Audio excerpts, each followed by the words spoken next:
وہ زمانے میں معزز سے مسلمان ہو کر اور تم خوار ہوئے تارک قرآن ہو کر۔ خیرکم من تعلم القرآن وعلمہ، تم میں سے بہترین لوگ وہ ہیں جو قرآن سیکھیں اور سکھائیں۔ بسم اللہ الرحمن الرحیم، اللہم صلی علی محمد وعلی آل محمد وبارک وسلم۔ السلام علیکم ناظرین، پروگرام قرآن فورم میں ایک بار پھر آپ کی خدمت میں حاضر ہیں۔ ناظرین، دینی مقاصد اور بالخصوص اقامت دین کے لیے جو بھی اجتماعیت وجود میں آتی ہے وہ شیطان کے حملے کا سب سے بڑا نشانہ اور ہدف بنتی ہے، لہذا وہ اس اجتماعیت میں شریک ہر فرد کے دل میں وسوسہ اندازی کرنے، ان کے باہمی رشتے کو کمزور کرنے، ان کی جمعیت میں رکھنے ڈالنے، ان کے دلوں میں ایک دوسرے کے خلاف بدگمانیاں اور کدورت پیدا کرنے، اجتماعیت کے نظم کو بگاڑنے اور امیر و مامورین کے مابین ربط و تعلق کو خراب اور کمزور کرنے کی کوشش کرتا ہے۔ شیطان کے انہی حربوں میں سے ایک حربہ نجوہ کا بھی ہے، اور آج کے اس پروگرام میں ہم اسی نجوہ کی حقیقت کے حوالے سے گفتگو کریں گے۔ اس مقصد کے لیے ہم نے یا ایھا الذین آمنوا کے سلسلے کے جن مقامات کا انتخاب کیا ہے ان میں سے ایک مقام ہے سورۃ المجادلہ کی آیات 9 اور 10۔ ان آیات میں اللہ سبحانہ و تعالیٰ ارشاد فرماتے ہیں، اعوذ باللہ من الشیطان الرجیم، بسم اللہ الرحمن الرحیم، یا ایھا الذین آمنوا اذا تناجیتم فلا تتناجوا بالاسم والعدوان ومعصیۃ الرسول وتناجوا بالبر والتقوی واتقوا اللہ الذی الیہ تحشرون، انما النجوى من الشیطان لیحزن الذین آمنوا ولیس بضارهم شیئا الا باذن اللہ وعلی اللہ فلیتوکل المؤمنون، صدق اللہ العظیم۔ ان آیات کا ترجمہ یوں ہے کہ اے وہ لوگو جو ایمان لائے ہو، جب تم باہم سرگوشی کرو تو سرگوشی نہ کرو گناہ اور زیادتی اور رسول صلی اللہ علیہ وسلم کی نافرمانی کے لیے، اور سرگوشی کرو نیکی اور تقوی کے لیے، اور بچو اس اللہ کی نافرمانی سے جس کی طرف تم جمع کیے جاؤ گے۔ بے شک سرگوشی تو شیطان ہی کی طرف سے ہے تاکہ وہ غمگین کرے انہیں جو ایمان لائے، اور وہ نہیں ہے نقصان پہنچانے والا انہیں کچھ بھی مگر اللہ کے حکم سے، اور اللہ ہی پر بھروسہ کرنا چاہیے مومنوں کو۔ ناظرین، آئیے گفتگو کے سلسلے کو آگے بڑھاتے ہیں اس حوالے سے، اور ہمارے ساتھ موجود ہیں ہمارے معزز مہمان، معروف دینی اسکالر و امیر تنظیم اسلامی محترم جناب شجاع الدین شیخ صاحب۔ آئیے ان سے گفتگو کرتے ہیں۔ السلام علیکم ورحمۃ اللہ وبرکاتہ۔ وعلیکم السلام ورحمۃ اللہ وبرکاتہ۔ شیخ صاحب مزاج اچھا؟ الحمدللہ، آپ خیریت سے؟ اللہ کرم و احسان ہے۔ شیخ صاحب، سورۃ المجادلہ کے حوالے سے مجھے یاد ہے پہلے بھی ہم ایک آیت اس کے لے چکے ہیں، البتہ آج جو موضوع ہے وہ ہمارے پچھلی نشست میں جو اجتماعیت اور مل جل کر کام کرنے کا ذکر آیا تھا، اس حوالے سے شیطان جو بھی رکھنا ڈالنا چاہتا ہے، آپس میں بدگمانیاں پیدا کرنا چاہتا ہے، اس میں ایک خرابی جو ہے وہ نجوہ کے حوالے سے ہم آج گفتگو کر رہے ہیں۔ تو جو سورہ مجادلہ کی آیت نمبر 9 کے ابتدائی الفاظ ہیں اسی کے حوالے سے میں آپ سے سوال کروں گا۔ اللہ تعالیٰ نے اس میں فرمایا ہے کہ یا ایھا الذین آمنوا، اے وہ لوگو جو ایمان لائے ہو، اذا تناجیتم فلا تتناجوا بالاسم والعدوان ومعصیۃ الرسول، کہ جب تمہیں سرگوشی کرنی ہو تو یہ سرگوشی گناہ، زیادتی اور رسول کی نافرمانی کے کاموں کے لیے نہ کیا کرو۔ تو پہلی بات تو یہ واضح ہو جائے کہ یہ نجوہ یا جس کے لیے تناجیتم کا لفظ آیا ہے، اس سے کیا مراد ہوتی ہے، اس کا کیا مفہوم ہوتا ہے؟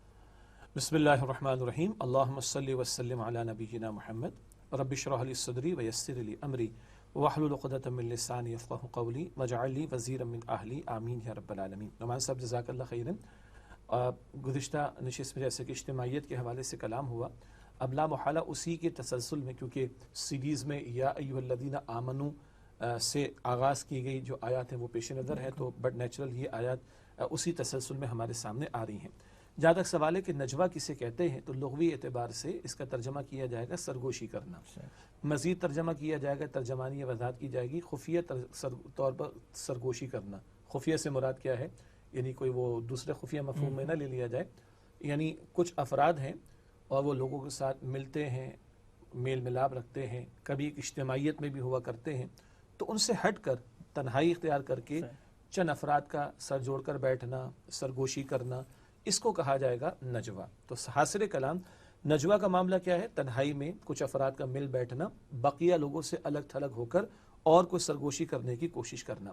اچھا، یہ عمل مثبت بھی ہو سکتا ہے، اچھا ہو سکتا ہے، کسی خیر کے کام کے بارے میں کچھ گفتگو ہو رہی ہے، اور یہ منفی بھی ہو سکتا ہے، لیکن کیا کہیں کہ عام طور پر منفی اعتبارات سے یہ زیادہ ہوتا ہے، تو اکثر و بیشتر یہ نجوہ کا مفہوم منفی اعتبارات سے سرگوشیوں کے تعلق سے استعمال ہوتا ہے، گو کہ اس کا مثبت پہلو بھی ہو سکتا ہے، اس پر وقت ہوا تو آگے کلام بھی کر لیں گے، اور جیسے کہ آپ نے ابھی انٹرو میں ذکر بھی فرمایا کہ وہ اجتماعیت کہ جو اللہ کے دین کی اقامت، اس کے قیام کی جد و جہد کے لیے کھڑی ہوئی ہو، وہ تو زیادہ شیطان کے حملوں کا نشانہ بنتی ہے. اور شیطان کا اللہ والوں کو، اللہ کے نیک بندوں کو، بالخصوص وہ لوگ جو کسی اقامت دین کی جد و جہد میں مصروف عمل اجتماعیت میں شامل ہوں، شیطان ان کو اس نجوہ والے طرز عمل کے ذریعے، یعنی کچھ لوگوں کو نجوہ والی کیفیت پر لگا کر سب سے زیادہ نقصان پہنچانے کی کوششیں کرتا ہے.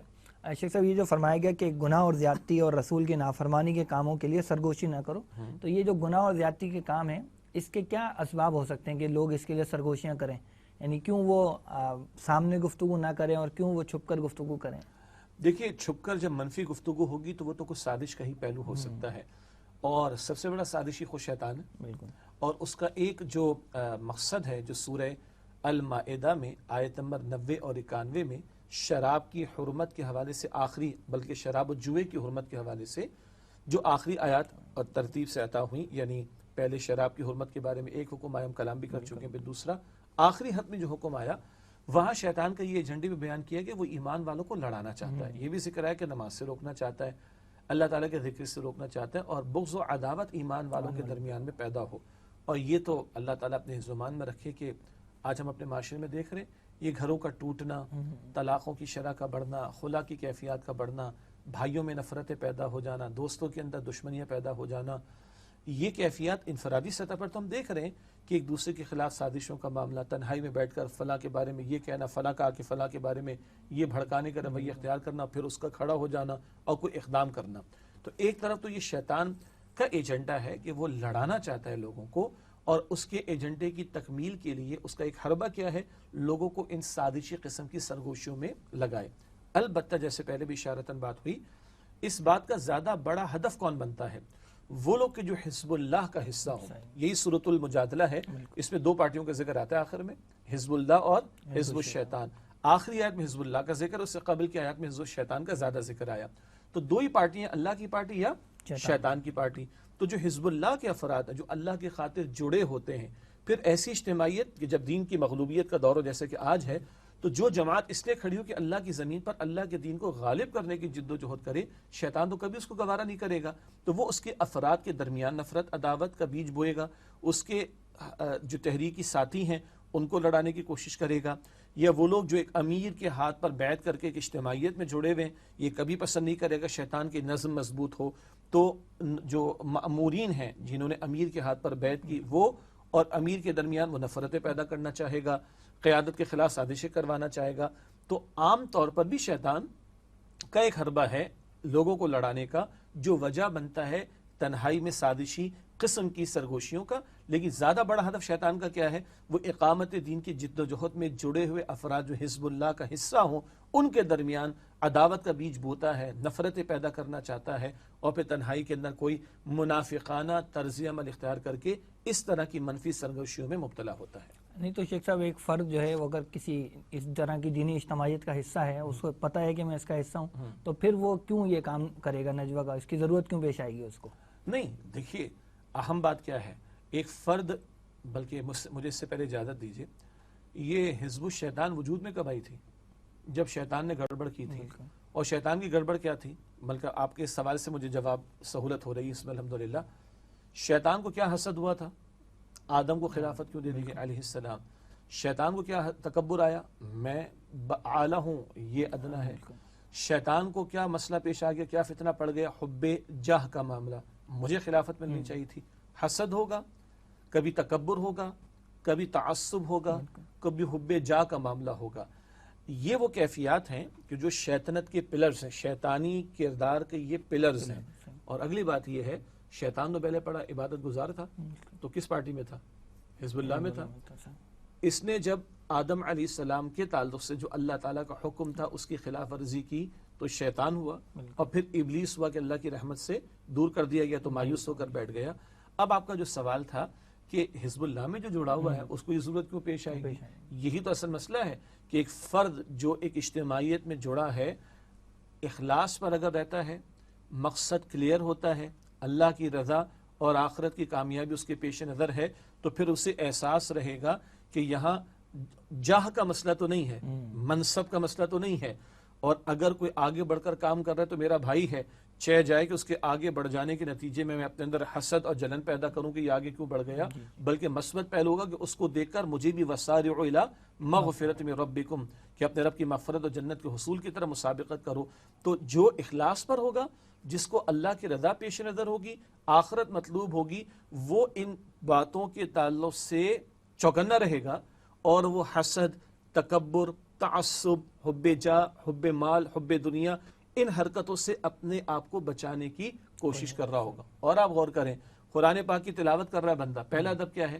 باوضو ہو، سارے آداب کے بعد آغاز جب کرتے تو پہلے کیا پڑھتا ہے؟ اعوذ باللہ من الشیطان الرجیم۔ اتنے پاکیز عمل کے آغاز میں بھی قرآن حکیم کہتا ہے کہ جو اللہ سبحانہ وتعالیٰ فرماتا ہے اذا قرأت القرآن فاستعذ باللہ من الشیطان الرجیم، تو یہ خود عمل بتا رہے تیرا پاک کام تو کر رہا ہو، لیکن شیطان تم سے خوش نہیں ہوگا، تو چوکنا رہنا اور اس کے حملوں سے بچنے کے لیے دعا کس سے کرنا؟ اللہ سبحانہ وتعالیٰ سے۔ لیکن کیا کہیں، یہ خود حزب اللہ میں تھا اور وہاں سے نکلا، تو اس کے یہ اثرات کا حزب اللہ کے افراد پر حملہ آور ہونا یہ تو قطعی طور پر ممکن ہے۔ تو حزب اللہ والوں کو چوکنا رہنے کی ضرورت ہے، کہیں غیر محسوس طریقے پر کبھی نجوا، پھر اس نجوا کے اندر قیادت کے خلاف، امیر کے خلاف باتیں، اپنے ہم مقصد ساتھیوں کے خلاف باتیں، یہ اگر پیدا ہو رہی ہیں تو پھر یہ شیطان کے ایجنڈے کی تکمیل کی طرف بڑھنے والی بات ہوگی۔ اس سے چوکنا رہنا، اسی لیے تو اللہ یا ایھا الذین آمنوا کہہ کر ان حوالوں سے ہمیں رہنمائی عطا فرما رہے ہیں۔ یعنی یہ جو تکبر کا آپ نے ذکر فرمایا، تو یہ تکبر کسی حزب اللہ کے فرد میں آئے اور پھر وہ یہ سمجھے کہ جناب جو میں رائے دے رہا ہوں یا جو میرا مشورہ ہے وہی ٹاپ پر رہنا چاہیے، اس طرح کی کیفیت بھی ہو سکتی ہے؟ یہ مشورے کے اندر بھی ہو سکتا ہے کہ ایک امیر یا ذمہ دار مشورہ لے رہا ہے، 4-5 افراد مشورہ دے رہے ہیں، اور اس کے دماغ میں اللہ محفوظ کی خناس آ جائے، یہ تو میٹرک پاس بھی نہیں ہے، میں ٹھہرا پی ایچ ڈی جاننے والا، میں فلسفوں کا، یہ کیا رائے دے گا؟ اور کبھی خدا نہ خواستہ ایسے کسی فرد کی رائے کو، مشورے کو قبول کر کے امیر نے فیصلہ کر لیا، تو اس سے آگے بڑھ کر امیر کے بارے میں اس کے ذہن میں خیال آئے گا عجیب آدمی ہے، اس کو اتنا نہیں پتا کہ کس کی رائے لینی چاہیے اور کس کی نہیں لینی چاہیے۔ یہ اچھا ہوتا غیر محسوس طریقے پر ہے، لیکن اسی سے چوکنا رہنے کی ضرورت ہے۔ یہ تو مشورے کی بات ہوئی، کبھی یہ بھی امکان ہو سکتا ہے جمعہ 8 دن ہوئے نہیں، قربانی ہم دے کر آئے، ذمہ داری اس کو دے دی گئی۔ حالانکہ آپ دیکھیں دور نبوی میں صلی اللہ علیہ وسلم اسامہ بن زید رضی اللہ تعالیٰ عنہ کو حضور نے امیر بنا کر روانہ فرمانے کا فیصلہ فرمایا، اور ان کی قیادت میں کن لوگوں نے جانا تھا؟ کبار صحابہ جو بڑے درجے کے تھے۔ حضور تعلیم دے گئے اس چیز کی صلی اللہ علیہ وسلم، لیکن کسی کے دماغ میں آ جائے کہ جمعہ 8 دن ہوئے نہیں، اس کو ذمہ داری دے دی، اور ہم جناب برسوں سے بیٹھے قربانی دے رہے، ہمیں کو پوچھ نہیں رہا، یعنی پھر بھی کیا بات آ رہی؟ حب جاہ کا معاملہ۔ تو یہ جو شیطنت کے پلرز ہیں، جو شیطان کا قصہ آدم علیہ السلام کے قصے کے ساتھ، یا آدم علیہ السلام کے قصے کے ذریعے میں شیطان کا ذکر 7 مرتبہ قرآن پاک میں آیا، ان مقامات کو اگر دیکھا جائے تو اس سے یہ بات مبرہن اور واضح ہو کر سامنے آتی ہے کہ یہ تکبر، تعصب، حب جاہ، حسد، یہ شیطنت کے پلرز ہیں، اور انہی راستوں سے شیطان ورغلانے کی اور حزب اللہ کے افراد کو حزب الشیطان کی طرف لے جانے کی کوشش کرتا ہے۔ تو حزب اللہ والوں کو، ایمان والوں کو چوکنا رہنے کی ضرورت ہے۔ شیخ صاحب، اس کی پھر عملی صورت کیا بنتی ہے؟ یعنی کوئی افراد جو ہیں وہ کس طور پر نجوا کر سکتے ہیں، کس طرح سے وہ یہ سرگوشیاں کرتے ہیں؟ دیکھیے، اگر اس بات کا بہت سادہ سا جواب لینا ہو نا، تو دور نبوی میں صلی اللہ علیہ وسلم جو منافقین کا طرز عمل تھا اس کو سامنے لے کر آئے تھے۔ منافقین کے بارے میں قرآن یہ کہتا ہے کہ ان کو کبھی راہ خدا میں قتال کے لیے نکلنا ہو تو جان جاتی بھی نظر آتی، کبھی انفاق کا تقاضا ان کو جان جاتی بھی نظر آتی، تو تنہائی میں بیٹھتے وہ غور فکر کر لو بھائی، یعنی بچوں کا مستقبل بھی ہے اور آگے اور معاملات۔ تبوک کا موقع لیں، غزوہ تبوک کا موقع کیا ہے؟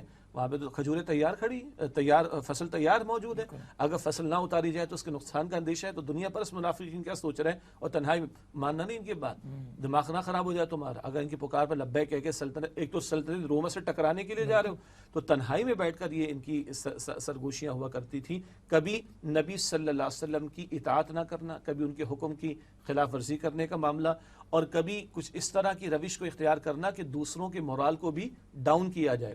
ہمارے ساتھ ڈاکٹر اسرار صاحب ایک مثال دیتے تھے رحمۃ اللہ علیہ، کہ جس بلی کی دم کٹ جائے وہ چاہتی ہے کہ ساری بلیوں کی دم، اب دم تو آ نہیں سکتی، اب اس کا دم کٹا ہونا ایک یہ اس کا ڈیفیکٹ ہو گیا، اب بجائے اب یہ تو نہیں ممکن اس کی دم آ جائے، وہ چاہے کہ باقی ساری بلیوں کی دم کٹ جائے۔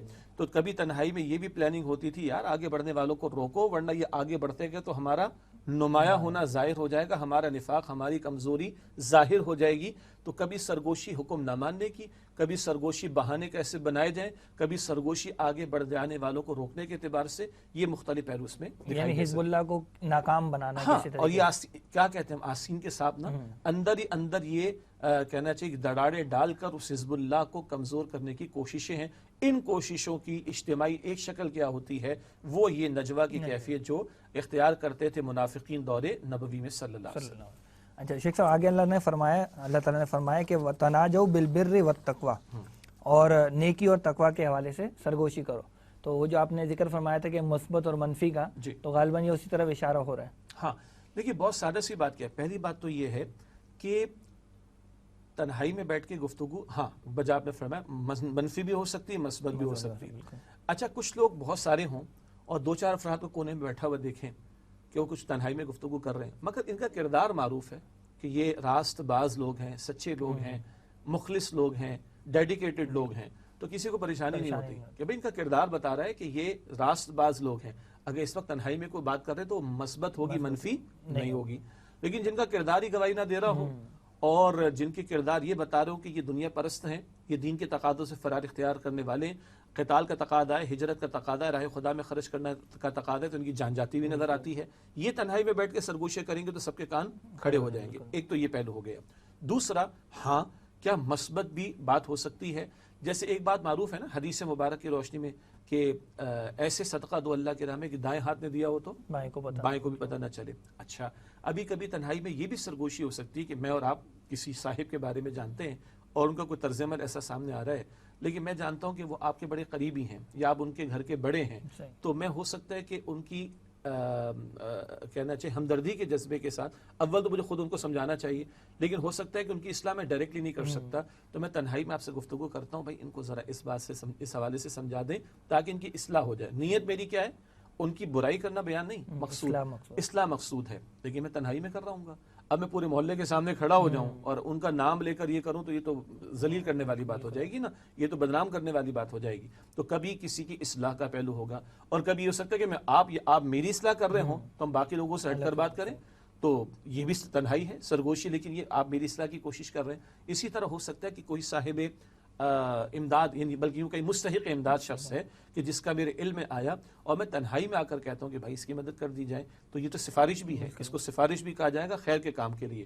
تو کبھی کسی کی اصلاح کے اعتبار سے، کبھی کسی کی مدد کے اعتبار سے، کبھی کوئی توجہ دلانے کے اعتبار سے، یہ بہت سارے مثبت پہلو ہو سکتے ہیں جو تنہائی میں بات کرنا ہی مناسب ہوتا ہے، نہ کہ کسی کی اصلاح پبلک میں بیٹھ کر کی جائے، یا کسی کی مدد کرنی جو ایک آدمی بھی کر سکتا ہے پورے محلے کو بتایا جا رہا ہے، خامخواہ اس کی عزت نفس مجروح ہوگی۔ یہ کئی پہلو ہو سکتے ہیں جو تنہائی میں کرنے چاہیے، بلکہ تنہائی میں کیا جانا ان کا مقصود بھی ہے۔ لیکن منافقین اکثر وہ نیگیٹو سائڈ پر ہی ہوا کرتے تھے، اور اہل ایمان کے لیے یہ حکم ہے کہ نیکی اور تقوی کے کاموں میں یہ کام استعمال۔ جب آپ نے کہا منافقین تو لفظ نفاق ہی بتا رہا ہے کہ وہ کام ہی سرگوشی والا منفی ہوگا۔ اچھا شیخ صاحب، یہ جو نجوہ کا ذکر یہاں پر آ رہا ہے، کیا اس کا کہیں اور بھی ہمیں ذکر ملتا ہے سورہ مجادلہ کے علاوہ بھی؟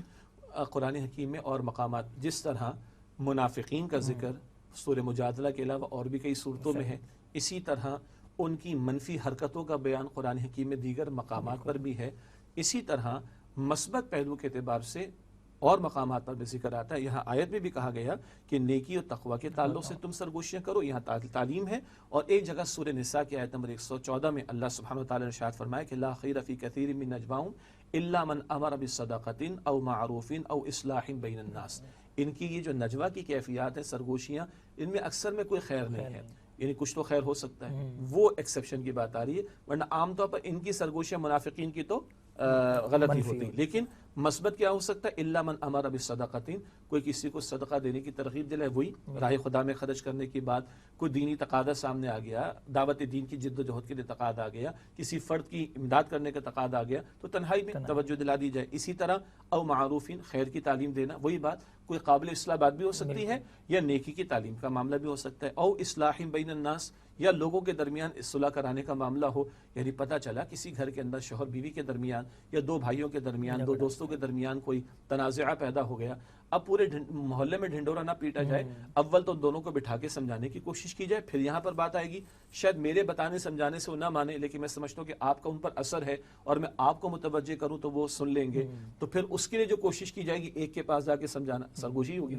دوسرے کے پاس جا کے سمجھانا، ویسے وہ معروف بات ہے کہ دونوں کے پاس جا کے کہو بڑا اچھا آدمی ہے بھائی، دعا کرتا ہے تمہارے لیے، تو اب ناظرین کہیں گے وہ تو لڑنے پہ آمادہ ہے، وہ بھائی جمعے کی نماز تو پڑھتا ہوگا، ربی جعلنی مقیم الصلاۃ پڑھتا ہوگا، سارے ایمان والوں کے لیے دعا آ جاتی ہے، امام صاحب دعا کریں گے تو آمین کہے گا، یہ جو صلح کرانے کی تعلیم اور اس کے آداب بتائے گئے یہ بھی تنہائی کے اندر ہوگا۔ تو یہ سورہ نساء کی آیت نمبر 114 میں کس نجوہ میں خیر ہے؟ کوئی صدقے کی تعلیم دینا، ترغیب دلانا، نیکی کی ترغیب دلانا، اصلاح کا عمل کرنا، دو افراد کے درمیان صلح کرانے کے لیے اکیلے ان کے پاس جا کر بات کرنا تنہائی میں، یہ ساری سرگوشیاں ہوں گی، مگر یہ مثبت ہیں، پازیٹیو، اور ان کو خیر کہا گیا۔ شیخ صاحب اس آیت کے آخر میں اللہ تعالیٰ نے فرمایا کہ واتقوا اللہ الذی الیہ تحشرون، اس اللہ کا تقوی اختیار کرو جس کے جمع کیے جاؤ گے۔ تقوی کا حکم تو کئی جگہ پر آیا، لیکن یہ جو صفت یہاں خاص طور پر اللہ کی بیان کی گئی کہ جس کی طرف تم جمع کیے جاؤ گے، تو اس کا کوئی خاص ربط ہے آیت کے مضمون سے؟ ہاں، کبھی کبھی تنہائی میں کیے جانے والے کاموں کے بارے میں ہمارا خیال ہوتا ہے کہ کسی کو نہیں پتا، تو ہم تو اس وقت بھی جب تنہائی میں تو اللہ ہمارے ساتھ ہوتا ہے، ہوا معکم اینما کنتم، اور نحن اقرب الیہ من حبل الورید، سورہ حدید کی آیت میں فرمایا جہاں کہیں تم اللہ تمہارے ساتھ ہے اپنی شان کے مطابق۔ اسی طرح اللہ تعالیٰ فرماتا ہے انسان کی شہرک سے بھی زیادہ اس کے قریب ہے، وہ اپنی شان کے مطابق قریب ہے، فإنی قریب، سورہ البقرہ میں۔ تو توجہ دلائی جا رہی ہے کہ سرگوشیاں جو ہو رہی ہیں نا، جو افراد چند افراد اپنے سمجھ رہے ہیں کہ ہمارے درمیان ہی یہ بات رہے گی، اور خاص طور پر جو منفی کام کر رہے ہیں اس طرح توجہ دلائی جا رہی ہے، تو تم یہ نہ سمجھو کہ تمہیں کوئی دیکھ نہیں رہا، تمہیں کوئی سن نہیں رہا، دنیا نہ سنے اللہ سنتا ہے، دنیا نہ دیکھے اللہ تعالیٰ دیکھتا ہے، اور یہ جو اللہ کا سننا اور دیکھنا یہ فقط انفارمیشن کے لیے نہیں بتایا گیا، واتقوا اللہ الذی الیہ تحشرون، کل تمہیں پیش ہونا اللہ کے سامنے، تو ظاہر کے معاملات اور اعمال ہوں یا تنہائی کے معاملات یا اعمال ہوں، سب کچھ وہاں پر پیش ہونا ہے۔ اللہ ہمارے ظاہر سے بھی واقف ہے، ہمارے باطن سے بھی، تو کل کا پیش ہونا یہ بھی انفارمیشن کے لیے نہیں ہے، کل کی پیشی کا ذکر اکاؤنٹیبلٹی، محاسبے کے لیے ہے، اس کی توجہ دلا کر منفی سرگوشیوں سے بچنے کی تعلیم دی جا رہی ہے۔ شیخ صاحب اگلی جو آیت ہے آیت نمبر 10، اس میں فرمایا گیا کہ انما النجوى من الشیطان، کہ یہ جو نجوہ ہے یہ شیطان کی طرف سے ہے، تو یہ کیسے شیطان کی طرف سے یہ ہو گیا؟ ہاں دیکھیے، اگر تو سورہ مجادلہ کو اگر سامنے رکھیں تو جیسے کہ پہلے بھی ذکر کیا کہ اس میں حزب اللہ اور حزب الشیطان کا ذکر آتا ہے، اور یہ حق و باطل کا مارکا تو ازل سے سجا اب تک چلے گا، تو یہ شیطان کی طرف سے کیا مطلب؟ ایک اقامت دین کی جد و جہد کرنے والی جماعت ہے، اور اس کے افراد آپس میں جڑے ہوئے ہیں، اور وہ اپنے ایک امیر کی بیعت میں ہیں، اس کی عمارت میں ہیں، اس کے حکم پر عمل کر کے ڈسپلن کی مضبوطی ان کے اندر موجود ہے۔ کیا شیطان کو یہ بات پسند آئے گی؟ بالکل۔ کیا وہ اس بات کو گوارا کرے گا؟ وہ تو ٹینشن میں رہے گا کہ کیسے اللہ اکبر نام لیتا ہے خدا کا اس زمانے میں، وہ کیسے گوارا کرے گا کہ اللہ کا نام لیا جائے، کیسے گوارا کیا جائے گا کہ اللہ کے کلمے کی سربلندی کی بات کی جائے، کیسے گوارا کیا جائے گا کہ اللہ سبحانہ و تعالی کے دین کی اقامت کی جد و جہد کی جائے، اس کو گوارا نہیں کر سکتا۔ تو اس ساری اجتماعیت کو ڈسٹرب کرنے، اس ساری اجتماعیت کی جو محنت ہے اس کو ناکام کرنے کی وہ ساری کوششیں کرے گا، لیکن وہ اکیلا نہیں ہے، من الجنتی والناس، اس کی پارٹی کے افراد جنات میں سے بھی ہیں اور انسانوں میں سے بھی ہیں، اور انسانوں میں سے اگر ایک مثال فوراً ذہن میں آتی ہے تو منافقین کی ہے، جو نبی اکرم صلی اللہ علیہ وسلم کے مبارک دور میں، حضور کا مبارک دور، مگر یہ لوگ موجود تھے اور سازشیں کرتے تھے، یہود سے بنا کر رکھتے تھے، مشرکین کو کہتے ہم تمہارا ساتھ دیں گے، اور مسلمانوں میں ہونے کے دعوے دار بھی تھے، کلمہ گو مسلمان بھی تھے، مگر آستین کے سانپ تھے۔ تو یہ جو افراد ذریعہ بنتے ہیں جنات میں سے بھی اور انسانوں میں سے بھی، تو شیطان ان کے ذریعے سے بھی ایک تو خود آ کے وسوسے ڈالنا، اور ایک افراد کے ذریعے سے اجتماعیت میں دڑاڑ پیدا کرنے کی کوشش کرنا، یہ ساری جو سازش ہے شیطان کی، اس کی طرف یہاں پر اشارہ کیا گیا۔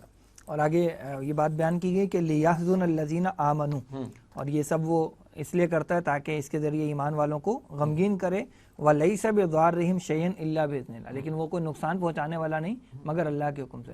تو یہ نجوہ کے ذریعے سے اہل ایمان کیوں غمگین ہوتے ہیں؟ ہاں دیکھیے، ایک اس اجتماعیت کو ذہن میں رکھیے جو اللہ تعالیٰ کے فضل سے وجود میں آئی ہو، جس کا امیر بھی ہوگا، ذمہ داران بھی ہوں گے، قیادت بھی ہوگی، جنہوں نے اپنا خون پسینہ بلکہ خون جگر دیا ہوگا اس جماعت کو بنانے کے لیے، چلانے کے لیے، بڑھانے کے لیے، منظم کرنے کے لیے، تربیت کرنے کے لیے، محنتیں کرنے کے لیے، تاکہ اللہ کے دین کی سربلندی کی جد و جہد کا عمل جاری رہے۔ جڑنے والے بھی ہوں گے جنہوں نے یہ محنتیں کی بھی ہوں گی، دیکھی بھی ہوں گے، مشاہدہ بھی کیا ہوگا۔ اب اگر ان کے سامنے اس اجتماعیت جو کہ اللہ کی خاطر قائم ہوئی، اللہ کے دین کی خاطر قائم ہوئی، اخلاص والوں نے قائم کی، جب ایمان والے جو اس اجتماعیت میں جڑے ہوئے ہیں وہ اس کے اندر کوئی دراڑ دیکھیں گے، اس کا کوئی نقصان ہوتا ہوا دیکھیں گے، اس کے افراد کی باہمی خدا نہ خواستہ رنجشوں کو دیکھیں گے، آپس کے اندر تنازعات کو دیکھیں گے، تو کیا خیال ہے آپ کا؟ وہ کڑن محسوس نہیں کریں گے، وہ کرب محسوس نہیں کریں گے، وہ غم محسوس نہیں کریں گے۔ یہ ہے جس کی طرف اشارہ کیا جا رہا ہے کہ ہاں عالم ظاہر کے اعتبار سے دیکھیں تو ایمان والے انسان ہیں نا، ان پر بھی منفی جو معاملات ہوتے ان کے اثرات آتے ہیں، لیکن بات کیا ہے؟ اخلاص والی جماعت، قیادت ہے، افراد ہیں، اللہ کی خاطر جوڑیں۔ اب ان کے اندر کوئی نفرت پیدا، خدا نہ خواستہ کوئی جھگڑا آ جائے، کوئی تنازع آ جائے، اس سے ان کو غم ہوتا ہے۔ لیکن آگے اللہ تعالیٰ کیا فرما رہے ہیں؟ اللہ کے اذن کے بغیر کچھ نہیں ہو سکتا۔ یہ عالم ظاہر میں شیطان لاکھ کوششیں کر لے مگر اللہ کے اذن کے بغیر یہ ہو نہیں سکتا۔ اشارہ کس بات کی طرف ہے؟ تمہارا تعلق اللہ سے مضبوط رہے، تم اللہ ہی کو مقصود اور مطلوب اول بنائے رکھو، تم اللہ کے ساتھ کمیٹڈ رہو، تم اللہ کے ساتھ ڈیڈیکیٹڈ رہو، تم اللہ کو اپنی ترجیح اول بناؤ، تم اللہ تعالیٰ پر توکل کرو، تم اللہ تعالیٰ کے ذکر سے اپنی زبانوں کو تر رکھو، تمہارے ہاتھ اللہ کے سامنے اٹھیں، تمہارے آنسو اللہ کے سامنے بہیں۔ اگر یہ تمہارا تعلق مضبوط ہے تو دنیا کی کوئی طاقت تمہارا نقصان نہیں کر سکتی۔ اس شیطان اور اس کی پارٹی کے حملوں سے بچنے کے لیے بھی تمہارا توکل کس پر ہونا چاہیے؟ اللہ پر۔ تمہارا تعلق کس سے مضبوط ہونا چاہیے؟ اللہ سے۔ تمہیں دعا کس سے کرنی ہے؟ اللہ سبحانہ و تعالیٰ سے۔ تمہیں یہ امید کس سے وابستہ رکھنی ہے؟ اللہ سبحانہ و تعالیٰ سے۔ اور یہی اگلا حکم بھی اللہ کے طرف سے ہے نا کہ وعلی اللہ فلیتوکل المؤمنون، مومنوں کو اللہ پہ بھروسہ کرنا چاہیے۔ اور اس میں یہ بات بھی ہے نا، اللہ پر بھروسہ اس پہلو کے اعتبار سے بھی کہ النافع کون ہے؟ نفع دینے والا اللہ، الضار نقصان پہنچانے والا کون ہے؟ اللہ۔ تو اس کے اذن کے بغیر تو پتہ بھی حرکت نہیں کرتا۔ تو ایک تو یہ دعا کرنا، جو افراد اگر اسی جماعت کے اندر ہیں، کلمہ گو ہیں، اگر خدا نہ خواستہ وہ کوئی شیطان کا آلہ کار بن رہے ہیں تو ان کی ہدایت کی دعا کرنا، اور اگر اللہ کی مشیت میں ان کے لیے ہدایت نہیں تو کم سے کم وہ جو سازشیں کر رہے ان سے بچاؤ کا معاملہ ہو جائے، اس کی دعا بھی کرنا اور اللہ سے اپنے کمٹمنٹ کو بڑھانا، اللہ کے ساتھ تعلق کو مضبوط کرنا، یہ وہ شے ہے جو ایمان والوں کی پروٹیکشن کا بہت بڑا ذریعہ بنے گی۔ اسی لیے وہ جو بات آتی ہے سورہ حامیم سجدہ میں کہ وَإِمَّا يَنزَغَنَّكَ مِنَ الشَّيْطَانِ نَزْغٌ فَاسْتَعِذْ بِاللَّهِ، شیطان کی طرف سے کوئی چوک لگ جائے تو کیا کرو؟ اللہ تعالیٰ کی پناہ میں آنے کی کوشش کرو۔ شیطان کا خالق بھی کون؟ اللہ، اور اللہ کے اذن کے بغیر وہ بھی کچھ نہیں کر سکتا۔ اس سے تعلق مضبوط کرنے کی توجہ دلائی گئی۔ جزاک اللہ۔ محترم ناظرین، پروگرام میں وقت ہوا ہے بریک کا۔ بریک کے بعد جب حاضر ہوں گے تو سورہ مجادلہ ہی کی مزید 2 آیات، آیت نمبر 12 اور آیت نمبر 13، جس میں پھر یہ نجوہ ہی کے حوالے سے گفتگو ہے، ان پر کلام کریں گے۔ فی الوقت اجازت دیجیے۔ السلام علیکم ورحمۃ اللہ وبرکاتہ۔ السلام علیکم ورحمۃ اللہ وبرکاتہ۔ محترم ناظرین، پروگرام قرآن فورم میں ایک بار پھر آپ کو خوش آمدید کہتے ہیں۔ ناظرین، آج کے پروگرام میں ہم گفتگو کر رہے ہیں نجوہ یعنی سرگوشی، اس کی حقیقت اور منافقین کا جو طرز عمل اس حوالے سے رہا ہے، اجتماعیت، دینی اجتماعیت کو نقصان پہنچانے کے حوالے سے۔ اب تک ہم نے 2 آیات کا مطالعہ کیا ہے، سورہ مجادلہ کی آیت نمبر 9 اور 10۔ آج کے پروگرام میں مزید 2 آیات سورۃ المجادلہ کی شامل ہیں، آیت نمبر 12 اور آیت نمبر 13۔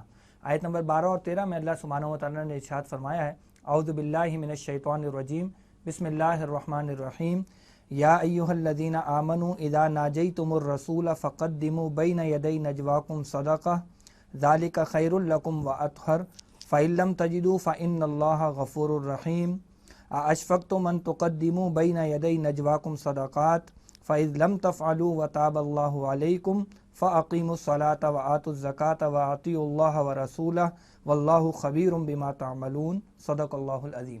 ان آیات کا ترجمہ کچھ یوں ہے کہ اے وہ لوگوں جو ایمان لائے ہو، جب تم سرگوشی کرو رسول صلی اللہ علیہ وسلم سے تو پیش کرو اپنی سرگوشی سے پہلے صدقہ، یہ تمہارے لیے زیادہ اچھا اور زیادہ پاکیزہ ہے۔ پھر اگر تم نہ پاؤ صدقے کے لیے کچھ تو بے شک اللہ بہت بخشنے والا، ہمیشہ رحم فرمانے والا ہے۔ کیا تم ڈر گئے کہ پیش کرو اپنی سرگوشی سے پہلے کچھ صدقے؟ تو جب تم نے ایسا نہیں کیا اور نظر کرم کی اللہ نے تم پر، تو قائم کرو نماز اور دو زکوٰۃ اور اطاعت کرو اللہ اور اس کے رسول صلی اللہ علیہ وسلم کی، اور اللہ خوب باخبر ہے اس سے جو تم کر رہے ہو۔ شیخ صاحب، یہ جو آیت مبارکہ 2 آئی ہیں، ان میں مزید نجوہ ہی کے حوالے سے گفتگو ہے، تو یہ جو آیت نمبر 12 میں فرمایا گیا کہ جب رسول اللہ صلی اللہ علیہ وسلم سے سرگوشی کرنی ہو تو صدقہ بھیجو، تو یہ کسی خاص پس منظر میں یہ حکم دیا گیا یا یہ کوئی مستقل حکم رہا ہے؟ بہت اہم سوال ہے. ویسے اس کو اگر یہ کہا جائے کہ ایک ٹیکس لگا دیا گیا صحیح. تو ذرا ناظرین کو سمجھنے میں بات آسان ہو جائے گی. اصل میں ہوتا ہی تھا کہ منافقین جو تھے آسین کے سانپ اور ایمان کے دعوے دار، لیکن نبی اکرم صلی اللہ علیہ وسلم کی اطاعت اور ان کے احکامات کی فرما برداری سے فرار اختیار کرتے ہیں. اب جس آدمی کے اندر کردار کی کمزوری ہوتی ہے اس کمزوری کو پورا کرنے کے لیے کوئی نہ کوئی رویے اختیار کرتا ہے. مثال کے طور پر اگر وہ اجتماعیت جو رسول پاک صلی اللہ علیہ وسلم نے قائم فرمائی اس کا نظم سامنے ہو، جہاں حضور پکارتے ہیں تو لوگ تشریف لاتے ہیں، حضور کی مجلس میں عمومی طور پر بھی صحابہ کرام تشریف لاتے وعظ کے لیے، نصیحت کے لیے، اور کبھی حضور کی پکار کا بھی معاملہ ہوتا. تو یہ منافقین جو ہے وہ کبھی تو لیٹ آتے ہوں گے، کبھی دائیں بائیں ہو جاتے ہوں گے، اور سورہ نور کے آخر میں آتا بھی ہے کہ بھاگ لیتے ہیں جب ان کو جان جاتی بھی نظر آتی قتال کا تقاضا اور انفاق کا تقاضا. تو ایسے میں وہ لوگ کہ جو کردار کے کمزور تھے، ایمان کا دعویٰ کرتے تھے لیکن ان کے دلوں میں ایمان نہیں تھا، عمل میں کمزوری تھی، اطاعت میں کمزوری تھی، تو اس کمی کو پورا کرنے کے لیے اور جتانے کے لیے کہ صاحب ہمارے تو بڑے تعلقات ہیں، دیکھو تو پورا مجمع ہوگا اور ایک منافق کھڑا ہوگا اور حضور کے کان میں کچھ بات کرنا چاہے گا صلی اللہ علیہ وسلم. تو ایک تو یہ بھی دکھا رہا ہے کہ دیکھو میں موجود بھی ہوں، ایسا نہیں کہ میں کہیں بھاگ گیا ہوں، میں موجود بھی ہوں، اور دوسرا دیکھو تم سارے تو بیٹھو، میں آگے بڑھ کر بات کر رہا ہوں. اسی طرح کی کیفیت تھی منافقین کے سردار کی عبداللہ بن ابی کا معاملہ. روایات میں ذکر آتا ہے کہ جمعے کے دن جمعہ وہ بھی پڑھتا تھا اور مسجد نبوی میں آتا تھا اور پہلی صف میں کھڑا ہوتا تھا اور کھڑے ہو کر کہتا تھا لوگوں میں گواہی دیتا ہوں یہ اللہ کے رسول ہے صلی اللہ علیہ وسلم. یہ ہے کون جس کو حسد ہو گیا تھا کس بات کا؟ جب حضور صلی اللہ علیہ وسلم مکہ مکرمہ سے ہجرت فرما کر مدینہ شریف تشریف لائے ہیں، اس سے قبل اس کی بادشاہت پر اتفاق ہو گیا تھا، مگر جب حضور تشریف لائے صلی اللہ علیہ وسلم تو اس کا سارا خواب چکنا چور ہو گیا. بے تاج بادشاہ کی حیثیت میں حضور تشریف لے آئے صلی اللہ علیہ وسلم، اس کو وہ حسد بھی ہو گیا، اسی لیے اندر ہی اندر کڑتا بھی تھا، آسین کا سانپ بنا. مگر اس جیسے شخص کو بھی یہ اظہار کرنے کی ضرورت پیش آتی تھی، دیکھو میں پہلی صف میں کھڑا ہوں اور اللہ کے رسول کے پاس موجود ہے، دیکھو میں گواہی دیتا ہوں کہ یہ اللہ کے رسول ہیں. تو اس اگر اجتماعیت کا میکینزم اور اس کا نظم اگر سامنے ہو تو یہ رویہ کہ صاحب ہم بھی موجود ہیں، دیکھیں ہم تو گفتگو بھی کرتے ہیں، ہم سب سے آگے بھی ہوتے ہیں، یہ تھا اپنے اس کردار کی کمی کو بظاہر پورا کرنے کے اعتبار سے. لیکن بہرحال اللہ سبحانہ و تعالیٰ نے اس طرز عمل کی حوصلہ شکنی کی ہے. کیوں؟ اس کی حکمتیں ہیں. حضور کا وقت لے رہے ہیں، حضور کا وقت بڑا قیمتی ہے، مگر یہ بیجا سوالات اور اس طرح کی حرکتوں سے حضور کے وقت کو خراب کرنے کی کوشش کرتے تھے معاذ اللہ. تو گویا ایک انداز سے کہا جائے گا کہ ان منافقین کے اس طرز عمل کی حوصلہ شکنی کرنے کے لیے یہ صدقہ ان پر لاگو کیا گیا کہ جو کوئی تم میں سے سرگوشی کرنا چاہتا ہے پہلے تو اس صدقہ پیش کرے. صرف سمجھ کے لیے ہم نے کہا کہ ٹیکس ادا کرے، لفظ ٹیکس ہمیں سمجھ میں آتا ہے تاکہ جب مال نظر آئے گا کہ جا رہا ہے تو بندہ پھر احتیاط کرے گا چلو سرگوشی ہی نہ کی جائے. تو اس خاص تناظر میں ان منافقین کے اس طرز عمل کی حوصلہ شکنی کے لیے اس صدقہ دینے کا حکم دیا گیا. اور کہا ویسے ان کو یا ایھا الذین آمنوا ہی ہے. اس کی وجہ یہ ہے کہ کلمہ کو مسلمان تھے. منافق لیگلی ٹیکنیکلی قانوناً طور پر مسلمان ہوتا ہے، لیکن اللہ تعالیٰ کا کلام بتاتا ہے لم تؤمن قلوبہم، ان کے دل ایمان نہ لاتے. لیکن دنیا میں ہم ظاہر پر فیصلہ کر سکتے ہیں، اللہ تعالیٰ دلوں کے حال سے بھی واقف ہے، وہ آخرت میں فیصلہ فرما دے گا. تو خطاب یا ایھا الذین آمنوا کے ٹائٹل سے ہے، لیکن یہ حرکتیں منافقین کی اور اس صورت کی دیگر آیات سیاق و سباق بھی بتا رہا ہے کہ اس طرح کے لوگوں کے طرز عمل کی حوصلہ شکنی کی گئی ہے. اچھا، یہ جو فرمایا گیا کہ ذالک خیر لکم واطہر، یعنی یہ تمہارے لیے ستھرا بھی ہے اور بہتر بھی ہے، تو یہ اسی صدقے کے حوالے سے کہا گیا ہے، اور یہ کس طرح سے بہتر ہے؟ ہاں، یہ اس کی کئی اعتبارات سے وضاحت مفسرین نے فرمائی ہیں. اگر مطلق ہم صدقے کی بات کریں، اللہ کی راہ میں مال خرچ کرنا، تو احادیث بہت واضح ہیں کہ صدقہ اللہ تعالیٰ کے غضب کو ٹھنڈا کر دیتا ہے، صدقہ جو ہے وہ بلاؤں کو ٹال دیتا ہے، صدقہ جو ہے بندے کی گناہوں کی معافی کا ذریعہ بن جاتا ہے، صدقہ راہ خدا میں دیا جائے تو مال کی محبت دل سے نکل جاتی ہے. ایک تو عموم کے اعتبار سے یہ بات ہے. خصوص کے اعتبار سے کیا بات ہے؟ یہاں کس سے گفتگو کرنے کے لیے صدقہ دینے کی بات کی جا رہی؟ حضور سے صلی اللہ علیہ وسلم. تو لکھا کہ حضور علیہ السلام کی تکریم و تعظیم کا ذکر بھی ہے، ان کا وقت بڑا قیمتی ہے. اسی طرح یہ جو صدقہ سرگوشیوں کا معاملہ تھا، اس سے نبی علیہ السلام کے اوقات خراب ہوتے تھے. خراب سے مراد کیا ہوتے تھے؟ یہ ان لوگوں کے پیچھے وہ وقت لگ رہا ہے، حالانکہ حضور کو دعوت کا کام کرنا ہے، تبلیغ کا کام کرنا ہے، جماعت کو لے کے چلنا ہے، اقامت دین کی جد و جہد کرنی ہے. باطل کی بیخ نہیں کرنی. اتنے بڑے کاموں کے دوران میں ایسے لوگ جو منافقین ہیں حضور کے وقت کو خراب جو کر رہے ہیں تو ان کو توجہ دلائی جا رہی ہے. یہ صدقہ دے کر اگر تم اپنے آپ کو یوں کہیے اس صدقے کو سامنے رکھتے ہوئے اگر تم اپنے آپ کو سرگوشی سے روکتے ہو تو اسی میں خیر ہے. کیا مطلب صدقے کو سامنے رکھتے ہوئے سرگوشی سے روکنا؟ منافق دنیا پرست ہوتا ہے، اس کا تو مال جائے گا، تو وہ مال جاتا ہوا دیکھے گا تو مال کو بچانے کے لیے سرگوشی سے ہی رک جائے گا. نتیجہ یہ نکلے گا کہ حضور نبی علیہ الصلوۃ والسلام کے اوقات کو جو یہ خراب کرنا چاہ رہے تھے وہ خراب نہیں ہوں گے.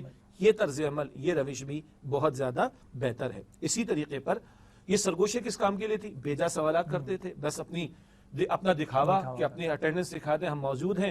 یہ سارا بیجا معاملہ تھا اور سوالات بھی بیجا ہوتے تھے، فضول کے ہوتے تھے. تو جب یہ صدقے کے اعتبار سے لاگو کیے جانے کا معاملہ آئے گا اور ان کو مال جاتا ہوا نظر آئے گا، یہ صدقہ نہیں دینا چاہیں گے، مال خرچ نہیں کرنا چاہیں گے، تو بیجا سوالات کا سلسلہ بھی رک جائے گا. یہ بہت ساری وہ حکمتیں ہیں جو مفسرین اس تعلق سے بیان فرمائیں. اس میں آگے فرمایا اللہ تعالیٰ نے کہ فَإِن لَمْ تَجِدُوا، پھر اگر تم نہ پاؤ، فَإِنَّ اللَّهَ غَفُورٌ رَحِيمٌ، تو اللہ بخشنے والا رحم فرمانے والا ہے. لیکن اب یہ بتائیے کہ یہ کتنا صدقہ مقرر کیا گیا تھا اور یہ کن لوگوں کے لیے رعایت تھی کہ اگر وہ نہ دے سکیں تو خیر ہے؟ دیکھیے پہلے تو دلچسپ بات یہ ہے کہ ایک ایسی آیت کریمہ اور ایک ایسا حکم ہے کہ جو بہت ہی مختصر عرصے کے لیے موجود رہا. بعض اہل علم کا، مفسرین کا خیال ہے کہ بس 9-10 دن کی بات تھی. اس کے بعد اگلی آیت کریمہ جب آئے گی، ابھی پڑھیں گے، تو یہ حکم منسوخ ہو گیا. تو بہت ہی محدود مدت کے لیے. مقصد کیا تھا؟ وہ غلط طرز عمل کی حوصلہ شکنی کی جائے، حوصلہ شکنی کی جائے، اور ساتھ ساتھ یہ ہے نبی علیہ الصلوۃ والسلام کے اوقات کو یہ لوگ ضائع نہ کریں. تو ایک رائے بیان کی گئی کہ بہت ہی مختصر مدت کے لیے حکم دیا گیا. جہاں تک اس بات کا تعلق ہے کتنا، تو ایک روایت نقل کی گئی ہے ترمذی شریف میں بھی کہ سیدنا علی فرماتے رضی اللہ تعالیٰ جب یہ حکم آیا تو حضور نے پوچھا صلی اللہ علیہ وسلم، علی کتنا صدقہ مقرر کیا جائے؟ اس سے یہ بھی معلوم ہو کہ حضور مشورہ بھی کیا کرتے تھے، حالانکہ حضور پر تو وحی آ رہی ہے. تو سیدنا علی رضی اللہ تعالیٰ کیا 1 دینار حضور فرماتے؟ تو سیدنا علی بتاتے ہیں کہ میں نے عرض کیا کہ لوگوں کی قدرت سے زیادہ ہو جائے گا، آپ آدھا کر دیں. تو حضور فرمایا آدھا کر دیا جائے. نہیں حضور یہ بھی زیادہ ہو جائے گا. تو پھر حضور فرماتے ہیں کتنا کیا جائے؟ تو سیدنا علی فرماتے ہیں کہ 1 جو کے برابر سونا. لیکن وہ سونا ہے، 1 جو کے برابر سونا. تو اللہ کے نبی علیہ الصلوۃ والسلام فرمایا تم نے تو بہت ہی کم مقدار کا مشورہ دیا. اچھا مزید عجیب بات کیا ہے کہ سیدنا علی واحد صحابی ہیں رضی اللہ تعالیٰ عنہ، وہ کہتے ہیں کوئی مسئلہ پیش آ گیا. اب دیکھیں پہلے بات ہم کر چکے، سرگوشی مثبت بھی ہو سکتی، اس کی ایک اور مثال آ رہی جو پہلے ہمارے بیان میں نہیں آ سکی. سیدنا علی فرماتے ہیں کہ ایک مسئلہ پوچھنے کی ضرورت پیش آ گئی تو میں نے یہ صدقہ اللہ کی راہ میں پیش کیا، حضور کو پیش کیا گویا کہ، لیکن اللہ کی راہ میں، اور میں نے مسئلہ پوچھ لیا. تو مقدار کے اعتبار سے یہ مشورہ ہوا ہے. لیکن جیسے کہ میں نے عرض کیا کہ چند دنوں کا ہی معاملہ تھا اور اس کے بعد اگلی آیت ہم سمجھیں گے انشاءاللہ تعالی. تو یہ حکم اللہ تعالیٰ نے واپس لے لیا. جہاں تک یہ بات ہے کہ کس کے لیے، اس میں کوئی مذائقے کا معاملہ نہیں. دین بڑا پیارا ہے. کچھ احکامات ایسے ہیں کہ جو کچھ خاص لوگوں پر لاگو ہوتے ہیں. زکوٰۃ کی فرضیت ہم جانتے ہیں سب پر نہیں، کس پر ہے؟ صاحب نصاب لوگوں پر. تو یہاں بھی مفسرین نے لکھا اول تو یہ حکم واپس لے لیا گیا، لیکن بتایا گیا کہ جو غریب ہیں، نادار ہیں، اگر وہ صدقہ نہیں پیش کر پائے تو ان پر کوئی حرج کی بات نہیں. لیکن جو متوول ہیں یا اسی طریقے پر کہنا چاہیے مالدار لوگ ہیں، ان کے لیے لازم تھا کہ اگر ان کو کچھ سرگوشی کرنی ہے، بلکہ لکھا ہمارے ساتھ ڈاکٹر اسرار صاحب نے بیان فرمایا جن کو زیادہ بڑا بننے کا شوق ہے، وہ نمایاں ہونا، اپنی پریزنس دکھانا، اپنی اٹینڈنس لگوانا، تو آؤ پہلے صدقہ دو اللہ کی راہ میں، پھر کلام کرو. تو غریب نادار قسم کے لوگوں کے لیے معافی کا معاملہ تھا، لیکن جو مالدار تھے ان پر اس پر حکم پر عمل کرنا لازم تھا. لیکن وہی بات کہ سیدنا علی واحد صحابی جن کو عمل کرنے کا موقع ملا، اور وہ مثبت پہلو تھا کہ کوئی مسئلہ ان کو حضور سے معلوم کرنا ہے صلی اللہ علیہ وسلم. اگلی آیت میں چلتے ہیں، آیت نمبر 13 میں. اس میں فرمایا گیا کہ اشفقتم ان تقدموا بین یدی نجواکم صدقات، کیا تم ڈر گئے یا تم پر یہ بات بھاری گزری کہ تم اپنے نجوہ کرنے سے پہلے صدقے کر کے آؤ؟ تو یہ صدقہ دینا، جیسے آپ نے اشارہ بھی فرمایا کہ منافقین پر بھاری تھا، اور جو مقدار بیان کی گئی ہے تو اس سے ایسا لگتا ہے کہ ایک سمبولک رکھا گیا تھا معاملہ تاکہ وہ چھانٹی ہو جائے کچھ لوگوں کی. ہاں، نہ صرف کہ چھانٹی ہو جائے بلکہ روک بھی لگ جائے. وہ سمبولک اس لیے رکھا گیا کہ چھانٹی بھی ہو جائے جیسے کہ آپ نے فرمایا، اور روک بھی لگ. باقی کن لوگوں پر بھاری ہو آپ نے اشارہ بھی فرما دیا. وہ منافق جو دنیا پرست قسم کے لوگ تھے اور جن کو مال بڑا محبوب تھا، جس کی وجہ سے وہ کافروں سے بھی بنا کر رکھتے تھے، ان پر ہی گرا گزرا. سیدنا علی تو اللہ کے رسول علیہ السلام کے پیارے صحابی کو مسئلہ پیش آ گیا، تنہائی میں پوچھنا تھا، ابھی تنہائی میں بات کرنی تو حکم موجود ہے، انہوں نے فوراً صدقہ پیش کر دیا. اور سیدنا علی درویش صحابہ میں سے، یہ بھی ذہن میں رکھیں، وہ اس طرح کے ظاہری مال و دولت والے نہیں، درویش صحابہ میں سے ہیں. انہوں نے پیش کیا. یہ طرز عمل خود بتا رہا ہے کہ بھاری کن پر ہوا کہ جو دنیا کی محبت میں ڈوبے ہوئے تھے، حب مال کی بیماری میں مبتلا تھے، ان پر یہ بات گراں گزری. ضمناً ہم لوگ دیکھ لیں، اللہ تعالیٰ کی پکار آج بھی لگی ہوئی ہے. ضمنی بات ہے اس مسئلے سے ہٹ کر تو ہم دیکھیں کہ کہاں کہاں آج ہم خرچ نہیں کر رہے، اور کہاں خرچ کرنے میں 2 مرتبہ 10 مرتبہ بندہ سوچ رہا ہوتا ہے. یہ شیطان ہے، یعیدکم الفقر، وہ تمہیں تنگدستی سے ڈراتا ہے. تو اللہ اپنی راہ میں ہمیں خرچ کرنے کی زیادہ سے زیادہ توفیق عطا فرمائے. شیخ صاحب اسی آیت میں آگے فرمائے گے کہ فَإِذْ لَمْ تَفْعَلُوا، کہ جب تم یہ نہ کر سکے، وَتَابَ اللَّهُ عَلَيْكُمْ، اور اللہ نے تم پر نظر کرم فرمائی، فَأَقِيمُوا الصَّلَاةَ وَآتُوا الزَّكَاةَ وَأَطِيعُوا اللَّهَ وَرَسُولَهُ، نماز قائم کرو، زکوٰۃ دو، اللہ اور اس کے رسول کی اطاعت کرو.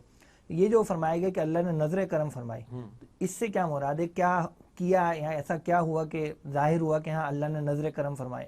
جی، ہوا یہ تھا کہ اصل میں تو یہ ایک ہی گروہ تھا منافقین کا، اور ان کا یہ طرز عمل کہ وہ نبی صلی اللہ علیہ وسلم کے وقت کو بھی خراب کرتے معاذ اللہ، اور بیجا سوالات بھی کرتے. ان کے اس طرز عمل کی حوصلہ شکنی کرنا مقصود تھی. اور گرا بھی کن پر گزرا؟ انہی لوگوں پر مال جاتا ہوا. جب یہ اللہ تعالیٰ نے پابندی لگائی تو ان کی سرگوشیاں رک گئیں، یا یوں کہیے کہ تنہائی میں حضور کے پاس آنا، باقی سازشوں کی سرگوشیاں تو چل رہی ہوں گی، لیکن حضور کے پاس آنا یہ سلسلہ رک گیا ان کا. اور اللہ تعالیٰ نے اس لیے حکم بھی واپس، وہ چھانٹی بھی ہو گئے جیسے کہ آپ نے فرمایا، یا یوں کہیے کہ جو پہلے حضور سے بڑے ملتے ہوئے نظر آتے تھے، آگے بڑھ کر پریزنس لگاتے تھے، وہ بھی اب چھٹ گئے. تو اب اس کی حاجت نہیں رہی کہ سرگوشی پر کوئی صدقے کو لاگو کرنے کا معاملہ جاری رکھا جائے. تو وہ اس طرز عمل سے باز بھی آ گئے. اب ایک سوال آ سکتا ہے، دوبارہ شروع کر دیں گے پھر؟ نہیں، اتنی تو شرم ان کو آئی ہوگی کہ ایک پابندی لگائی گئی تھی جو اللہ تعالیٰ نے واپس لے لی، پھر وہی حرکت کریں.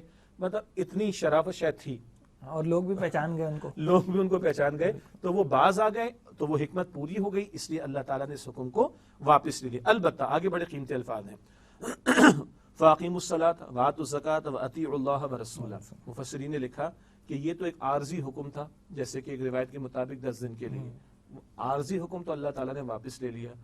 دائمی احکامات تو موجود ہیں، نماز قائم کرنا، زکوٰۃ ادا کرنا، اور دائمی احکامات سے نماز زکوٰۃ تک محدود نہیں، یا روزے اور حج تک محدود نہیں. وَأَطِيعُوا اللَّهَ وَرَسُولَهُ، اللہ تعالیٰ کی اطاعت کرو اور اللہ کے رسول علیہ السلام کی اطاعت کرو. جو سچے پیارے پکے ایمان والے تھے صحابہ کرام رضی اللہ تعالی عنہ اجمعین، قرآن حکیم میں ان کے سوالات کی تعداد 14 بنتی ہے، اور سارے عملی ہیں.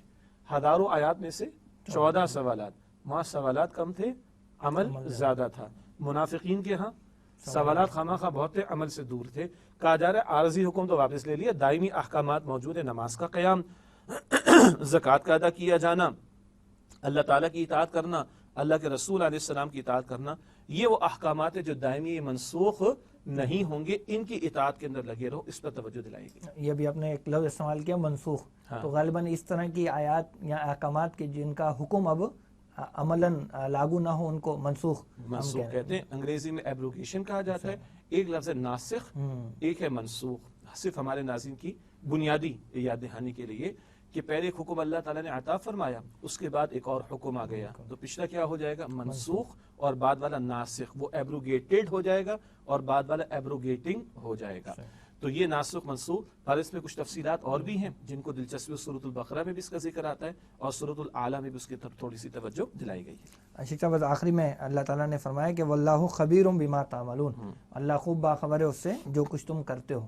تو اس کا آیت کے مضمون سے کیا ربط بنتا ہے؟ ایک تو اللہ تعالیٰ نے عارضی حکم تو تم پر سے ہٹا لیا، ٹھیک ہے، تو اب تو تم اس سے تو باز آ جاؤ. لیکن جو دائمی احکامات اللہ تعالیٰ نے دے رکھے ہیں ان کے بارے میں تمہارا طرز عمل کیا ہے؟ جو حکم تو اللہ نے واپس لے لیا، اب اس کے بارے میں سوال بھی نہیں ہے، لیکن جو احکامات مستقل ہیں اور دائمی ہیں ان کے بارے میں تمہارا طرز عمل کیا ہے؟ ایک بات. دوسری بات، جو تمہاری حرکتیں تھی، منافقین کی ہم بات کر رہے ہیں، کہ تم اپنے آپ کو نمایاں کرنا چاہتے ہو لوگوں کی نگاہوں کے سامنے. تم اپنے دل سے پوچھو کہ تم اللہ کے اعتبار سے اور اللہ کی رضا کے اعتبار سے، اس کو راضی کرنے کے اعتبار سے کتنی محنتیں کر رہے ہو. تم اپنے جھوٹے ایمان کے دعوے لوگوں کے سامنے پیش کرو، اپنی اٹینڈنس لگا رہے ہو، ریاکاری کر رہے ہو، دکھاوا کر رہے ہو. تم میں سے جو کچھ تم کر رہے ہو اللہ تعالیٰ اس سے خوب باخبر ہے. کہنے کا مطلب ہے کہ کل کا خوف رکھو اور ریاکاری کو چھوڑو اور سچے پکے ایمان والے بن کر ایمان کے تقاضوں پر عمل کرنے والے بنو. بہت شکریہ شیخ صاحب کی قیمتی وقت کا.